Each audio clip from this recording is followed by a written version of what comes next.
हम लोग आज बात करते हैं हिंदी में काल के बारे में। काल जिसको इंग्लिश में हम लोग टेंस बोलते हैं। और यूपीएसआई 2016 का अगर पेपर देखा जाए तो यहाँ से 2 से 5 क्वेश्चन आपके उठाए गए हैं यहाँ से। और काफ़ी बच्चों की शिकायतें रही हैं कि उनको काल समझ में नहीं आता है। तो हमारा प्रयास है इसको सरल तरीके से और अपनी भाषा में इसको समझाने का प्रयास किया जाए, जिससे कि इसको आसानी से समझा जा सके। देखिए बेटा, हम लोग जब बात करते हैं काल की, तो काल को हम इंग्लिश में बोलते हैं टेंस।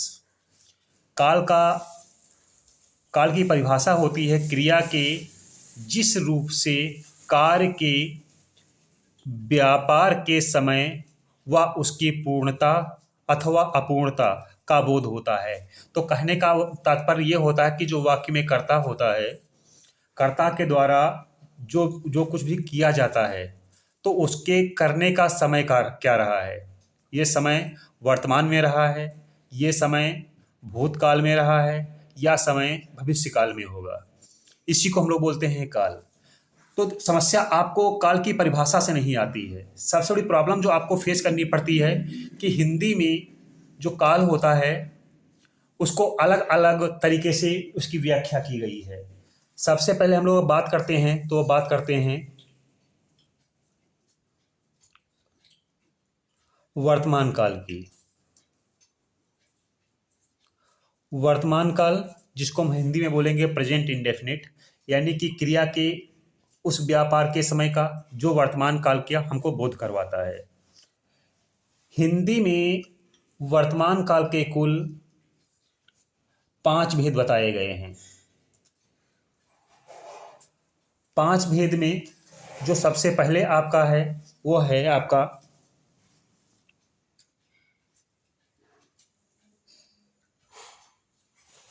सामान्य वर्तमान। सामान्य वर्तमान में जिसको हम इंग्लिश में बोलते हैं प्रेजेंट इंडेफिनिट।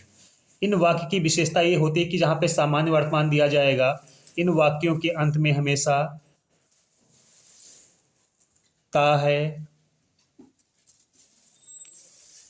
ती है, ते हैं। यानी कि वाक्य का जो अंत होगा, जो क्रिया का अंत होगा, क्रिया के अंत में ता है, ती है, ते हैं आता है। तो ऐसे वाक्य जो होते हैं सामान्य वर्तमान काल माने जाते हैं। अगर हम इसका उदाहरण देखें तो इसका उदाहरण है रवि स्कूल जाता है। तो आपको यहां से एक चीज क्लियर हो गया कि इस क्रिया के अंत में ता है और है आया हुआ है, तो ये आपका सामान्य वर्तमान हो गया आपका। दूसरा इसका होता है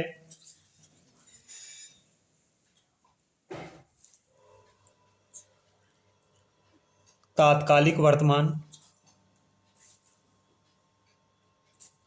तात्कालिक वर्तमान को हम इंग्लिश में कहते हैं प्रेजेंट कंटिन्यूअस। अब देखिए बेटा, यहाँ पे एक चीज बहुत श्योर हो लीजिएगा, वर्तमान काल में जो तात्कालिक वर्तमान होता है वही तात्कालिक वर्तमान भूतकाल में अपूर्ण भूतकाल बन जाता है, ये जिसकी हम आगे भी हम लोग चर्चा करने वाले हैं। तो तात्कालिक वर्तमान काल जिसको हम बोलेंगे प्रेजेंट कंटिन्यूअस, इन वाक्य के अंत में जो क्रिया होती है उसमें रहेगा रहा है, रहे हैं, रही है। तो तात्कालिक वर्तमान की विशेषता ये होगी कि जिस क्रिया के अंत में रहा है, रहे हैं, रही है आता है, वो आपका तात्कालिक वर्तमान बन जाएगा। जैसे रहीम स्कूल जा रहा है, तो इस वाक्य के अंत में आ गया रहा है, तो ये आपका तात्कालिक वर्तमान बन जाएगा आपका। अगला आपका होता है, तो बेटा देखिए हमने बताया तात्कालिक वर्तमान की विशेषता ये होगी कि तात्कालिक वर्तमान में रहा है, रहे हैं, रही है आएगा। जैसे रहीम स्कूल जा रहा है, वाक्य के अंत में रहा आ गया, यह आपका तात्कालिक वर्तमान बन गया। इसके बाद में आपका आता है पूर्ण वर्तमान,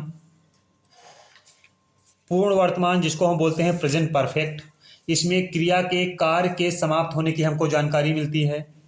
इन वाक्यों के अंत में चुका है, चुके हैं, चुकी है जैसे शब्दों से इनका अंत होता है। जैसे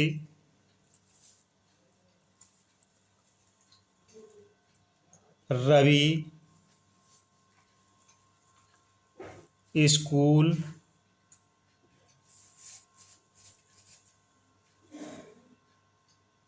जा चुका है।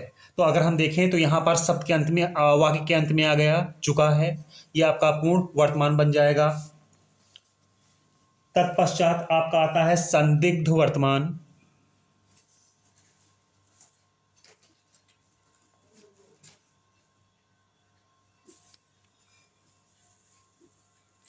संदिग्ध वर्तमान का मतलब होता है सेंटेंस इन डाउट, यानी कि कार्य के होने का यहाँ पे संदिग्ध हो। जैसे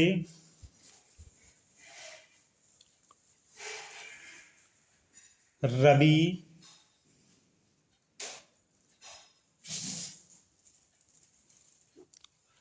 पढ़ता होगा। तो अगर बेटा इस वाक्य में हम लोग देखें तो इस वाक्य में रवि पढ़ता होगा, यहाँ से हम श्योर नहीं कह सकते कि रवि पढ़ता है। यहाँ से हो भी सकता है और नहीं हो सकता कि यहाँ पे जो एक्शन है, जो कार्य है, वो संदिग्ध है। और इसका पांचवा जो होता है वो होता है संभाव्य वर्तमान। संभाव्य वर्तमान का मतलब होता है कि इन वाक्यों में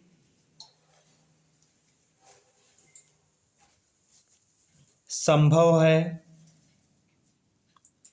शायद जैसे शब्द आपका दिया होगा। जैसे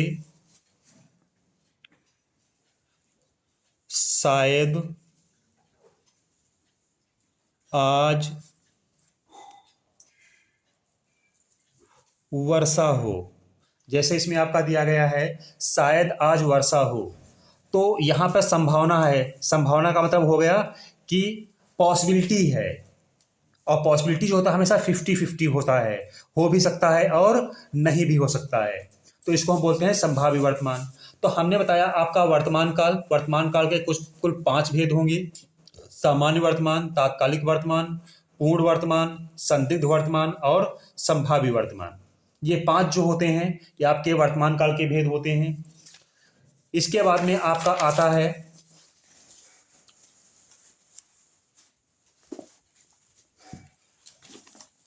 आपका भूतकाल।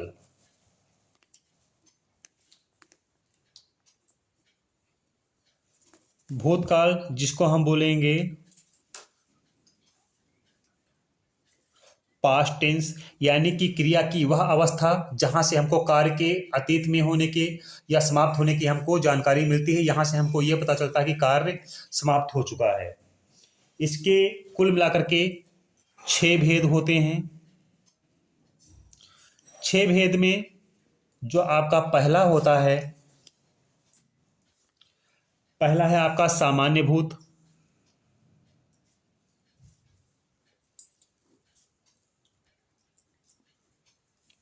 सामान्य भूत को जिसको हम बोलते हैं पास्ट इंडेफिनिट।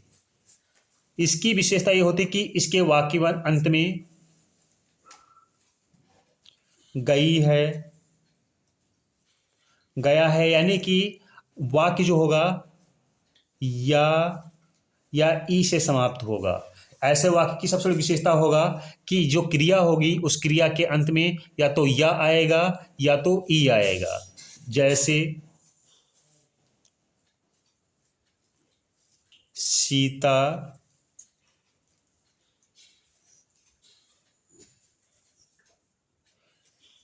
स्कूल गई। तो अगर इस वाक्य को देखें तो अंत में ई आ गया, तो इसका मतलब ये हो गया सामान्य भूत हो गया। तो सामान्य भूत की बहुत बड़ी विशेषता होगी कि सामान्य भूत जो भी होगा उसके अंत में या तो या आएगा या तो ई आएगा। या आएगा जब वाक्य का कर्ता पुल्लिंग होगा, ई आएगा जब वाक्य का कर्ता स्त्रीलिंग होगा।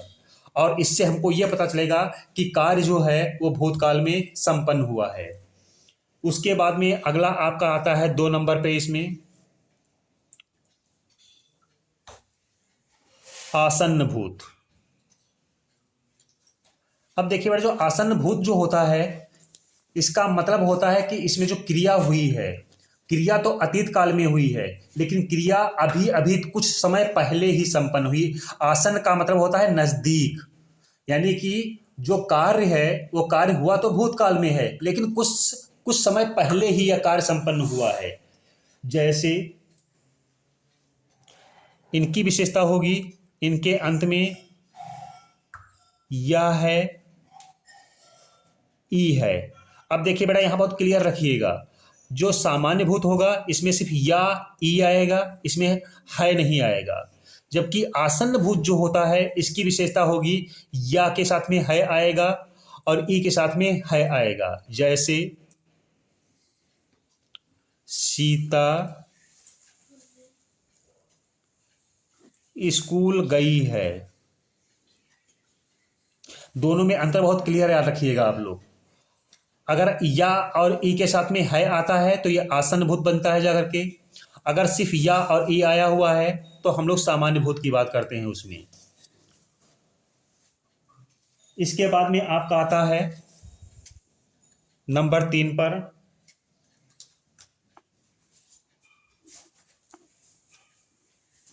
पूर्णभूत। पूर्णभूत जो होगा, इनकी विशेषता होगी कि इनके अंत में या के साथ में था, थी या थे आएगा, अथवा ई के साथ में था,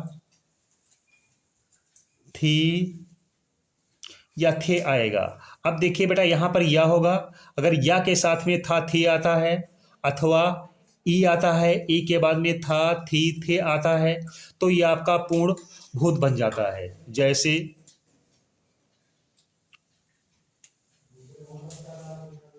सीता स्कूल गई थी। तो इसकी हमने क्लू क्या पकड़ा, एक अंत में ई आ गया और इसमें आपका थी आ गया, तो आपका ये पूर्ण भूत बन गया आपका। इसके बाद में आता है आपका नंबर 4 पे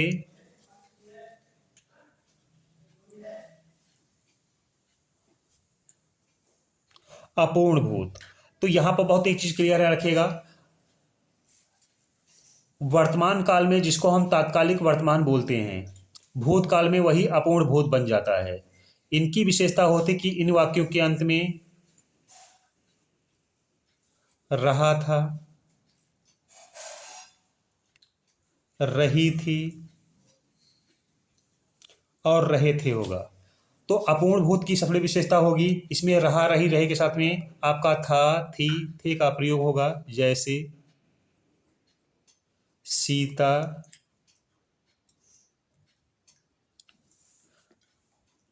जा रही थी, तो वाक्य के अंत में रही थी आ गया। फिर आपका होता है 5 नंबर पे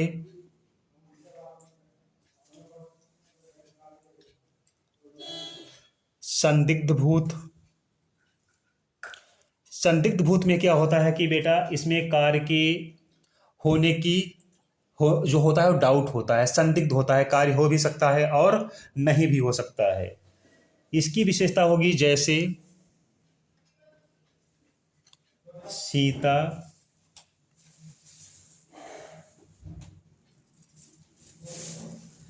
गई होगी। 6 नंबर पे आपका है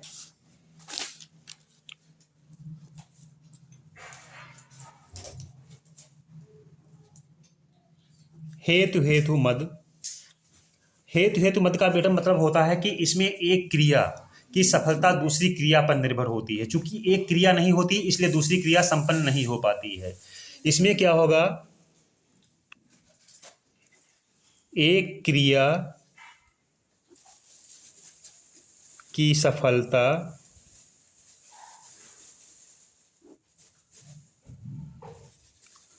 दूसरी क्रिया की सफलता पर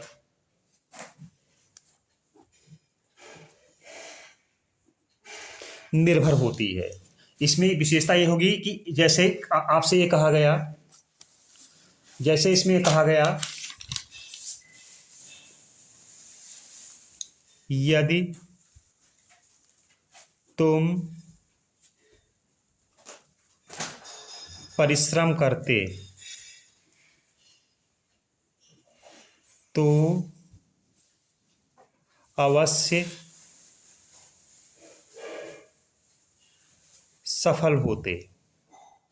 तो अगर इसमें हम देखें तो इसमें एक बात कही, यदि तुम परिश्रम करते, तो पहला इसमें क्रिया की सफलता क्या थी? परिश्रम करना। चूंकि पहली क्रिया नहीं हुई इसलिए दूसरी क्रिया संपन्न नहीं हो पाई। तो हेतु हेतु मत का मतलब होता है कि एक क्रिया की सफलता दूसरी क्रिया पर निर्भर होती है।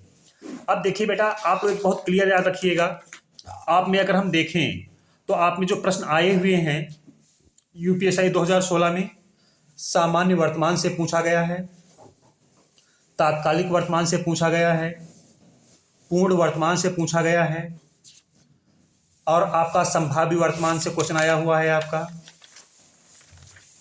इसके पश्चात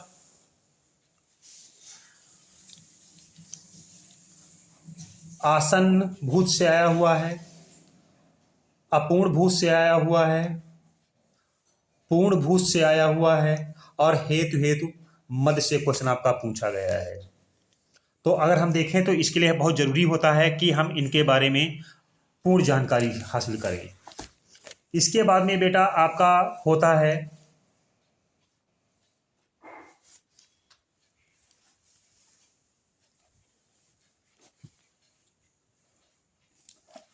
फिर आपका होता है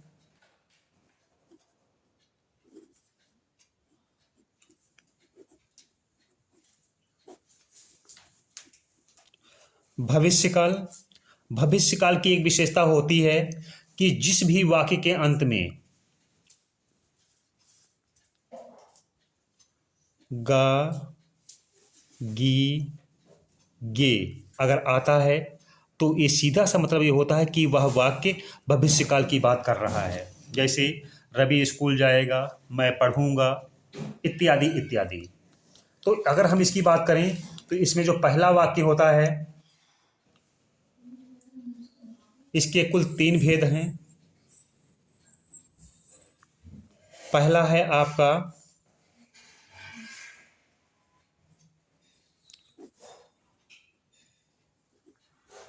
सामान्य भविष्य, जैसे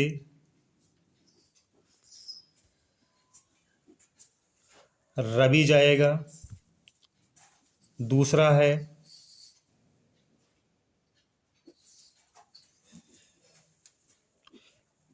हेतु हेतु मद भविष्य। इसमें जो 2 एक्शन होंगे, एक क्रिया दूसरी क्रिया की निर्भरता होगी, लेकिन ये भविष्य की बात करेगा। जैसे जब पिताजी आएंगे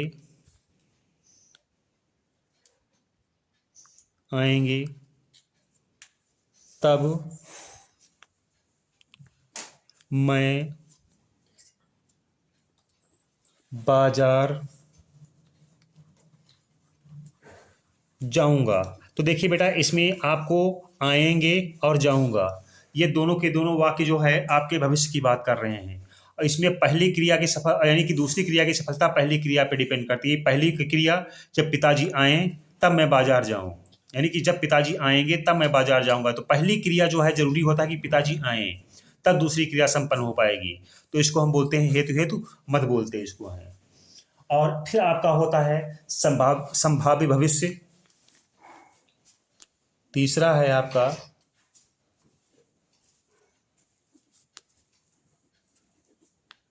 संभाव्य भविष्य, वही चीज इसमें भी है।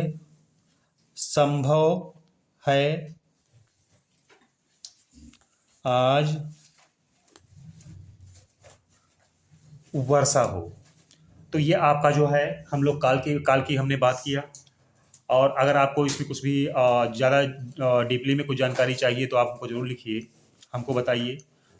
हम इसमें जो है बताने की फिर से कोशिश करेंगे, और कुछ इसमें अगर आप सुधार चाहते हैं, कुछ सुझाव देना चाहते हैं तो आपका स्वागत है। अगर नेगेटिव कमेंट करेंगे तब भी आपका स्वागत है। और ये अभी जो हमने तैयार किया है, चूँकि यूपीएसआई आपका 12 नवंबर से एग्ज़ाम होने जा रहा है, तो हमारा कोशिश है कि 60 में पढ़ा करके जो मेन टॉपिक हैं उन पर ध्यान केंद्रित किया जाए।